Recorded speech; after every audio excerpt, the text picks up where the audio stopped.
नमस्कार, मी वैशाली. दीप अमावस्येच्या दिवशी दीपपूजन कसे करायचे, तसेच या दिवशी टंकेचे किती दिवे बनवायचे आणि या दिवशी मुलांना कधी ओवाळायचे, कसे ओवाळायचे, तसेच नंतर ओवाळून झाल्यावर ह्या सर्व दिव्यांचे काय करायचे, तसंच दिव्यांची आरती कोणती आहे, तर ह्याबद्दल सगळी माहिती मी या तुम्हाला व्हिडिओमध्ये सांगितली आहे. तर तुम्ही हा व्हिडिओ शेवटपर्यंत नक्की बघा. तर आषाढ महिन्यातील येणाऱ्या कृष्ण पक्षातील येणाऱ्या शेवटच्या तिथीला आषाढी अमावस्या म्हणतात. महाराष्ट्रात या दिवसाला दीप अमावस्या असेही म्हणतात. तर यावर्षी आषाढी महिन्यातील कृष्ण पक्षातील जी अमावस्या तिथी आहे ती 11 ऑगस्ट रोजी रात्री 1:53 सुरू होणार आहे आणि 12 ऑगस्ट रोजी रात्री 11:06 संपणार आहे. म्हणजेच जी आषाढी अमावस्या आहे ती 12 ऑगस्ट रोजी आहे. म्हणजे 12 ऑगस्ट रोजी ही पूर्ण दिवसभर ही आषाढी अमावस्या आहे. त्यामुळे आषाढी अमावस्या यावर्षी 12 ऑगस्ट बुधवार रोजी असणार आहे. या दिवसानंतर श्रावण महिन्याची सुरुवात होते. तर महाराष्ट्रात या दिवशी दीपपूजनाला खूप मोठे महत्त्व आहे. तसेच या दिवशी लहान मुलांना कणकेच्या दिव्यांनी ओवाळण्याची देखील सुद्धा पद्धत आहे. आषाढी अमावस्या ही पितृपूजन, दान, दीपपूजनसाठी महत्त्वाची तिथी मानली जाते. म्हणजेच या दिवशी पितृपूजनला सुद्धा खूप महत्त्व आहे. या दिवशी दिव्यांची पूजा करून श्रावण महिन्याचे स्वागत केले जाते. दीप अमावस्येच्या दिवशी आपण दीपपूजन करतो. या दिवशी घरातील सर्व दिव्यांची पूजा करायची आहे. सर्व दिव्यांना स्वच्छ धुवून घ्यायचे आहे. म्हणजे तुमच्याकडे दगडाचा दिवा असेल, छोटा मोठा जो काही दिवा असेल ते सगळे दिवे बाहेर काढायचे आहे. त्यांना आदल्या दिवशी स्वच्छ धुवून घ्यायचे आहे आणि पुसून घ्यायचं आहे. दीप म्हणजे प्रकाश, अंधार दूर करून प्रकाशाचा मार्ग दाखविणारा. दीप हा आपल्यासुद्धा जीवनातील अंधार तसेच नकारात्मकता दूर करतो. दीपपूजन केल्यामुळे लक्ष्मीची कृपा प्राप्त होते, तसेच सुख समृद्धी लाभते. तर या दिवशी हा दिवस म्हणजे लक्ष्मीपूजनचा सुद्धा असतो. तर या दिवशी लक्ष्मीची पूजा पण करायची आहे. ही पूजा सकाळी किंवा संध्याकाळी केली तरी चालते. आता दीपपूजन हे कोणीही करू शकतं. घरातील कोणतीही व्यक्ती ही दीपपूजन करू शकतं. तर आता अतिशय सोप्या पद्धतीने दीपपूजन कसे करायचे ते बघूया. सर्वात पहिले एक पाट घ्यायचा आहे. पाटावर लाल रंगाचे वस्त्र अंथरून घ्यायचे आहे. नंतर पाटाभोवताली रांगोळी काढून घ्यायची. आता कोणत्या पण पूजेची सुरुवात आपण गणपती बाप्पांच्या पूजेनेच करतो. तर त्यासाठी सर्वात पहिले पाटावर 2 जोड विड्याची पानं घ्यायची आहे. त्यावर थोडेसे तांदूळ घ्यायचे आहे. तांदूळावर हळद कुंकू वाहून घ्यायचं आहे आणि यावर गणपती बाप्पांची मूर्ती ठेवायची आहे. गणपती बाप्पांची मूर्ती किंवा तुम्ही सुपारीसुद्धा ठेवली तरी चालेल. आता गणपती बाप्पांना गंध लावून घ्यायचा आहे.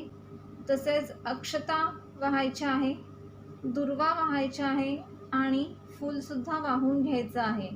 तर अशा प्रकारे गणपती बाप्पांची पूजा करून घ्यायची आहे. नंतर आता घरातील जेवढे काही दिवे असतील त्या दिव्यांची आता आपल्याला पूजा करायची आहे. तर दिवे तुमच्याकडे कोणते पण असू द्या, सगळे दिवे तुम्हाला काढायचे आहे आणि ते स्वच्छ धुवून घ्यायचे आहे आणि पुसून घ्यायचे आहे. आता त्यासाठी इथे सर्वात पहिले पाटांवर जेवढे दिवे असतील तेवढे दिवे ठेवण्यासाठी आपल्याला थोडे अक्षता ठेवायचे, म्हणजे थोडे तांदूळ ठेवायचे आहे. प्रत्येक दिव्याखाली थोडेसे तांदूळ ठेवायचे आहे आणि या तांदूळावर सुद्धा हळद कुंकू वाहून घ्यायचं आहे सर्वात पहिले. तर अशा प्रकारे मी प्रत्येक तांदूळावर हळद कुंकू वाहून घेत आहे. आणि या तांदूळावर जे काही दिवे असतील ते दिवे मी यावर ठेवणार आहे.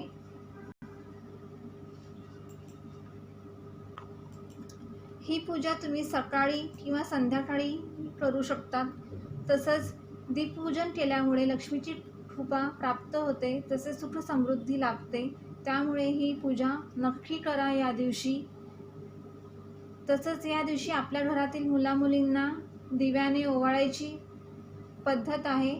तर या दिवशी आपल्या मुलामुलींना दिव्याने नक्की ओवाळा. त्यासाठी कणकेचे दिवे बनवून घ्यायचे आहे. तर आता इथे सर्वात पहिले मी इथे दिवे ठेवून घेते आहे. दिवे ठेवल्यावर दिव्यांमध्ये तेल घालायचं आहे. तुम्ही तुपाचा दिवासुद्धा लावू शकतात. तर प्रत्येक दिव्यामध्ये मी तेल घालून घेते आणि जे काही कणकेचे दिवे तुम्ही बनविणार असणार तर त्या कणकेच्या दिव्यांमध्ये सुद्धा तुम्ही तेल घालू शकतात किंवा तूप घालू शकतात. तिथे प्रत्येक दिव्यांमध्ये मी तेल घालून घेते आणि दिवे प्रज्वलित करून घ्यायचे आहे. तिथे मी तेल घालून प्रज्वलित करून घेते दिव्यांना. आता इथे दिवे प्रज्वलित केल्यावर दिव्यांना हळद, कुंकू, अक्षता वाहून घ्यायचे आहे. प्रत्येक दिव्याला हळद, कुंकू, अक्षता वाहायच्या आहे. तसेच फूलसुद्धा अर्पण करायचं आहे दिव्याला. तसंच वस्त्रमाळ असेल तर वस्त्रमाळ ही प्रत्येक दिव्याला तुम्ही घालायची आहे. तर आता माझ्याकडे इथे नव्हती म्हणून मी नाही घातलेली आहे. तर अशा प्रकारे प्रत्येक दिव्याला हळद, कुंकू, अक्षता आणि फूल मी वाहून घेत आहे.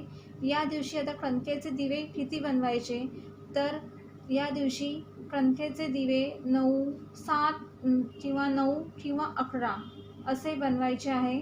काही ठिकाणी 11 दिवे बनवितात, काही ठिकाणी 7 किंवा 9 बनवितात.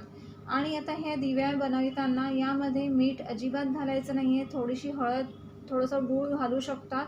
पण हे कणकेचे दिव्यांमध्ये मीठ अजिबात घालायचं नाही आहे. आता हे सर्व कणकेचे दिवे इथे मी प्रज्वलित करून घेतलेले आहे.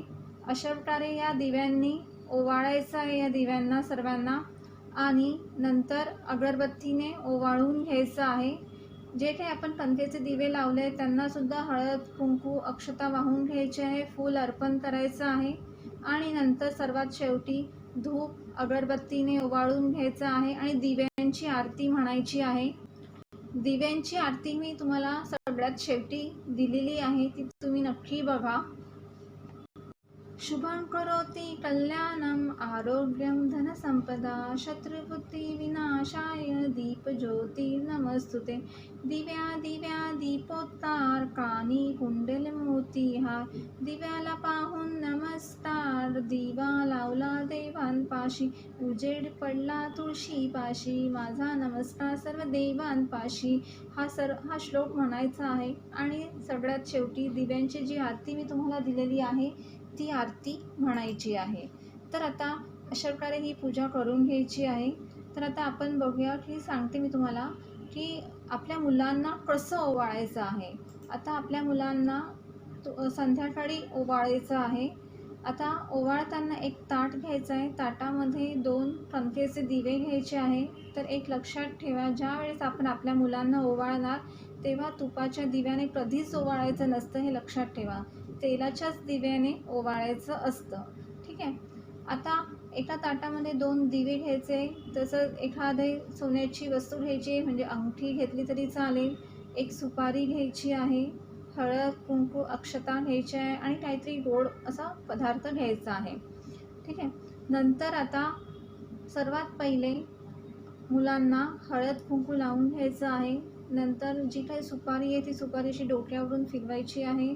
नंतर जी काही अंगठी किंवा आपण सोन्याची काही वस्तू ठेवली असेल ती डोक्यावरून फिरवायची आहे आणि नंतर त्यांना दिव्याने ओवाळून घ्यायचं आहे. आणि ओवाळून झाल्यावर त्यांना एखादा गोड पदार्थ तोंडात खायला द्यायचा आहे. तर अशा प्रकारे आपल्याला ओवाळून घ्यायचं आहे. ओवाळून झाल्यावर आईने मुलांसाठी प्रार्थना करायची आहे.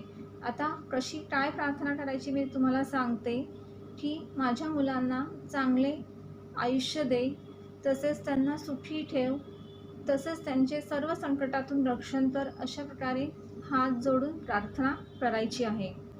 तर या दिवशी अशा प्रकारे आपल्या मुलांना नक्की ओवाळा. आपले मुलं लहान असो या मोठे असो, सगळ्यांनाच ओवाळायचं आहे आईने, हे लक्षात ठेवा. तर आता अशा प्रकारे ही सगळी पूजा, दीपपूजन करून घ्यायचं आहे. आता हे पूजेमध्ये जे काही दिवे आहे ते पूर्ण दिवसभर प्रज्वलित ठेवायचे आहे. तसेच दुसऱ्या दिवशी आता याची उत्तर पूजा कशी करायची की जे काही आपण फुलं वाहिलेले असतील ते फुलं निर्माल्यामध्ये टाकून द्यायचे आहे. नंतर जे काही आपण कणकेचे दिवे बनविलेले आहे ते कणकेचे दिव्यांमध्ये जे काही आपण जेव्हा प्रज्वलित करतो तर त्याच्या भोवती जी काजळी येते ती काजळी काढून तुम्ही ते दिवे घरातले सर्वजण खाऊ शकतात किंवा हे सर्व दिवे गाईला खाण्यास द्यावे। आणि जो काही आपण प्रसाद म्हणून ठेवलेला आहे, नैवेद्य म्हणून ठेवलेला आहे, तो घरातील सगळ्यांनी खायचा आहे। तर अशा प्रकारे ही सगळी पूजा करायची। मी सगळं तुम्हाला ह्या व्हिडिओमध्ये सांगितलेलं आहे। तर कशी वाटली तुम्हाला ही माझी माहिती? तुम्हाला जर आवडली असेल तर माझ्या ह्या चॅनलला नक्की सबस्क्राईब करा आणि इतरांनाही शेअर करा।